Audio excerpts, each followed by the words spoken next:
సుందరమైన దేహాలెన్నో శిథిలం కాలేదా? అంబరమంటిన రాజులెందరూ అలసిపోలేదా? కలములు పట్టిన కవులు ఎందరో కనుమరుగవలేదా?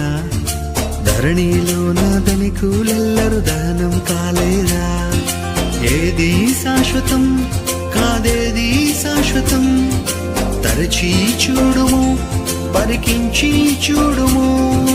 ఏది శాశ్వతం కాదేది శాశ్వతం, తరచి చూడుము పరికించి చూడుము. సుందరమైన దేహాలెన్నో శిథిలం కాలేదా?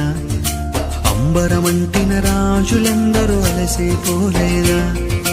కలములు పట్టిన కవులు ఎందరో కనుమరుగవలేదా? ధరణిలోన ధనికులెల్లరూ దహనం కాలేదా?